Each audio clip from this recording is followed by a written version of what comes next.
ఏపీకి game changer అంటున్న Banakacherla project Telugu రాష్ట్రాల మధ్య పొలిటికల్ గేమ్ కు అడ్డాగా మారబోతోందా?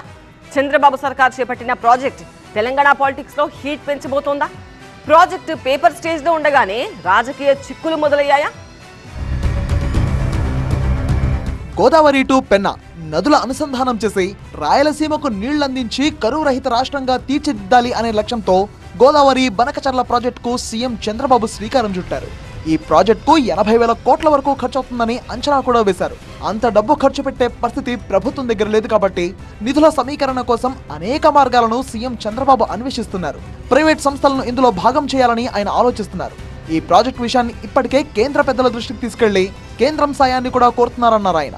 మొన్న అమిత్ షా పర్యటనలోనూ ఈ విషయాన్ని ప్రస్తావించారు. తాజాగా ఢిల్లీలో కేంద్ర ఆర్థిక మంత్రి నిర్మలా సీతారామన్తోనూ ఈ ప్రాజెక్ట్ గురించి చంద్రబాబు చర్చించారు.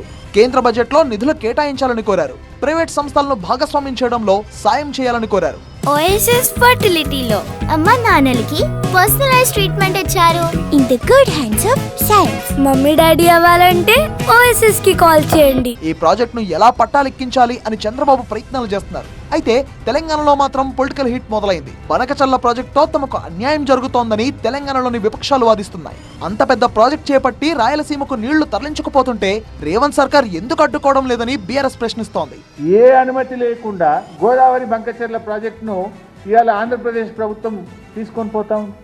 ఏం చేస్తుండ్రు ముఖ్యమంత్రి, ఏం చేస్తుండ్రు నీటిపారుదల శాఖ మంత్రి, ఏం చేస్తుండ్రు? కనీసం ఇవాళటి వరకు ఉత్తరం కూడా రాయలే వీళ్ళు.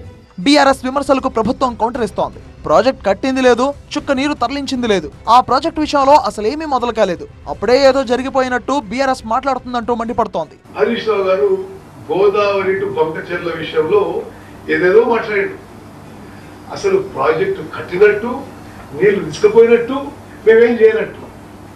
అసలు ఇంకా ఆ ప్రాజెక్టు అంటే అది ఒక వర్డ్ 200 టీఎంసీలను ఏపీ తరలించుకుపోతుంటే మీరు మౌనంగా ఎందుకున్నారు? అసలు 200 టీఎంసీలు కాదు, 1 టీఎంసీ కాదు, ఒక చుక్క నీళ్లు ఈ ప్రాజెక్టులో ఎవరు ఎక్కడ తీసుకుపోలే. గోదావరిలో వరద జలాలను తరలించాలనే ఉద్దేశంతో బనకచెర్ల ప్రాజెక్టును చంద్రబాబు ప్రభుత్వం చేపట్టింది. అయితే ఈ ప్రాజెక్టును రేవంత్ సర్కార్ అడ్డుకోవాలంటూ బీఆర్ఎస్ డిమాండ్ చేస్తోంది.